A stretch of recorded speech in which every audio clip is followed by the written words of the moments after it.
Move IQ podcast is back on the road, and we're at the Propertymark conference in Sussex, and we are lucky enough to be at the incredible Amex Stadium in Brighton. Now, I'm going to be chatting to sales and letting agents in the area about the local housing market. And actually getting insight from those on the front line of the housing market is really useful, because they are the ones who are working day in and day out in the market and have a really unique perspective about what's going on.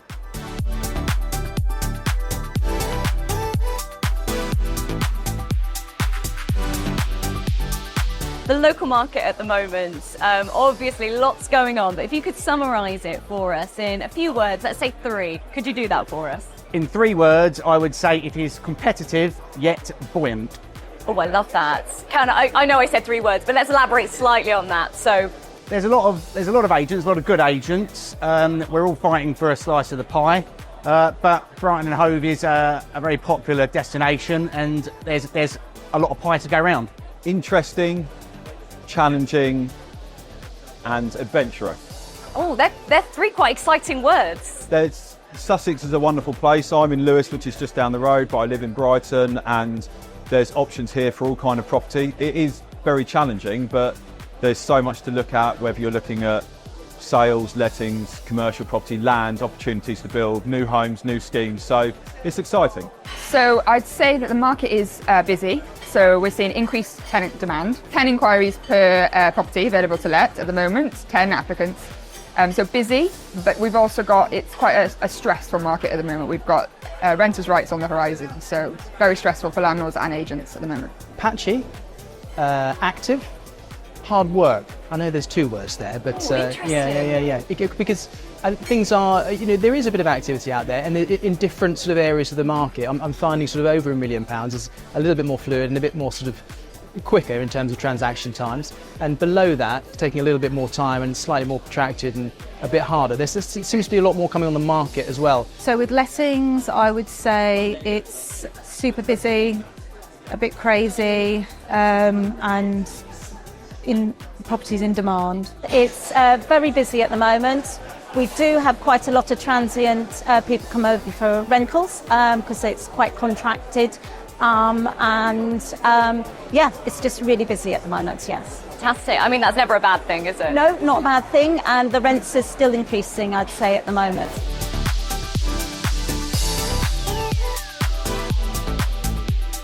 So, would you have any advice then? We'll start with landlords, when it comes to sort of navigating the market. I think it's all about communication with your agents. Having open and honest conversations about how you're feeling about things that are going to be changing, whether you're happy to ride it out or whether you want to remove the property. But yeah, it's all about communication. Amazing. And how about for tenants? Tenants, yeah, I think because there's such demand at the moment, when properties come on, they go so quickly. I think they've got to be on the ball, but also, register, speak to your agents, give them a call rather than going through always just online. If you've got time to give them a chat as well, you can have a bit more of an open conversation about your situation and what you're looking for. So my top tip for a tenant would be, if the landlord does want a rent increase, try negotiating with the landlord. If you're a good tenant and you look after the property, I'm sure the landlord might negotiate on the increased rent. I'd say for landlords, it is to educate yourselves on what is coming forward. So that is either talk to your managing agent about what they know about renters' rights and about minimum EPC ratings, or it is come to landlord events. Make sure that you know what's going to happen when renters' rights comes in next year. So definitely educate yourselves for landlords.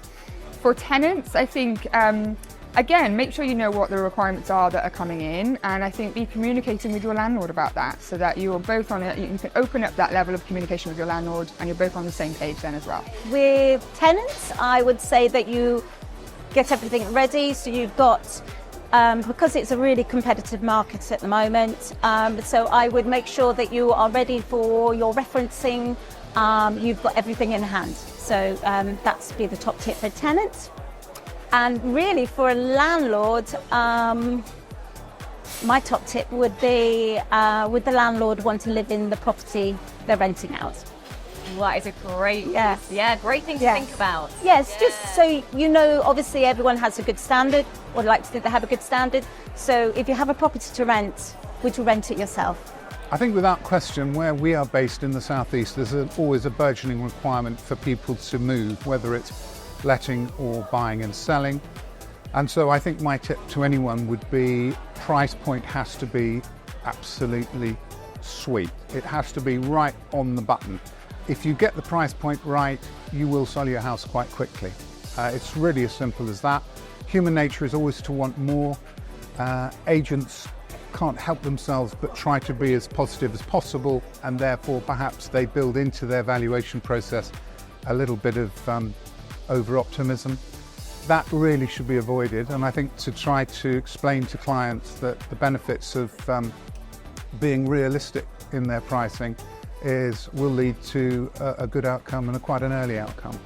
If you fail to do that, you will be on the market for a considerable period of time and end up probably having to revisit price.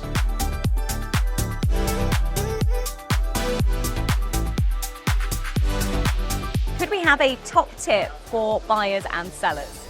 I think one of the big tips, one of the main things I come across, especially at the moment, is we get called in to evaluate and look at people's houses to take on to market to sell because they have fallen in love with the dream home up the road.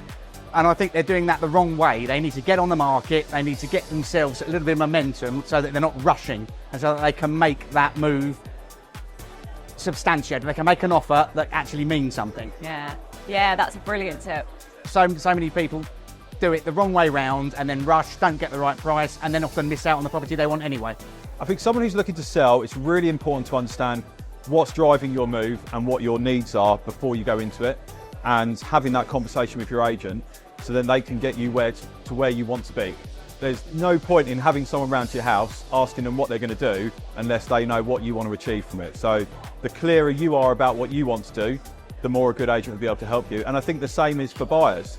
So getting out, speaking to agents, really explaining what they want to find, where they want to go, what they're trying to achieve, and then the guys on the street will be able to help you more with it. Let's get the price right to start with, and if you do that, you're still in a good time frame. If you push too hard and try and price too high, you just won't get the interest and you'll sit on the market for too long. And I think for buyers, it's really basic stuff like just having a really good list of what you want, what are the must-haves and what are the nice-to-haves, so you can, refine your search better. I think the key is, certainly for sellers, is getting as much information up front as possible. All the paperwork from when you bought it, get all the certificates. If you've done any building work or changed windows or anything like that, get all the information, all the things that you've done to that property, get it all together for your solicitor to have up front, and then make sure you've got your solicitor up front as well before you start the transaction, so they've got everything to hand. So as soon as you find that buyer, you're ready to roll and not having to go through all your filing cabinets and find things and get your solicitor instructed. You're getting ahead of the game, because if you find a buyer really quickly, or if it takes a few weeks, all the information is ready to roll when you do. Fantastic, thank you so much for that. And finally then, so of course the national market does tell its own story, but do you have any final comments about sort of your local area and any trends? Yeah, I mean, it's been tough the last 18 months or so, but I would say, especially in Brighton and Hove, we're very much a destination, as I said a bit earlier on. We seem to bounce back a lot quicker, and I would say we're certainly seeing and certainly feeling like we're on that upward trend again.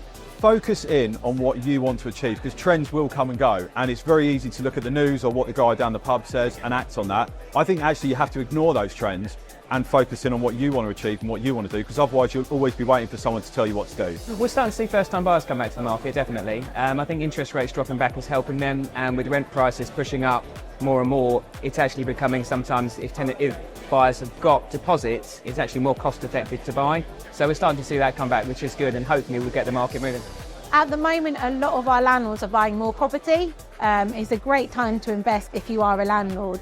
If there is a way where you could get a bit more money, maybe remortgage, it's definitely a great time to invest and buy more property. I think generally there is a bit of work. I think a lot of people are sort of holding their breath now for the budget. So we'll see what comes out of that, and I think it will probably take a week or so for the sort of true sort of detail to come out of it. So I think people will wait for that and just see what comes out of it. And off that, I think people will be a little bit more settled next year, and I think next year should be an active market. One thing I would say is that the time that the process is taking seems to be getting longer. I think the reason for that is that vendors and purchasers are not particularly well prepared when they go into the process. There is a lot that people can do to prepare the way for a sale, particularly as a vendor, in getting property information forms filled out in advance, because the trend, if there is one, is that the whole process is taking too long.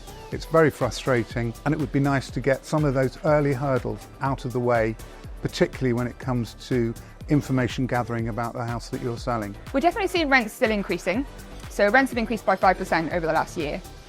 We are seeing still high demand from tenants, but less than we saw immediately pre-pandemic. So it's definitely come down.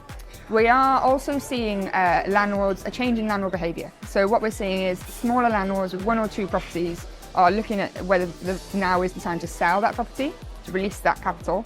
But we're also seeing more what we call professional landlords or corporate landlords joining in the market and buying more. So there's a sort of an interesting trend there in terms of a change in demographic of landlords.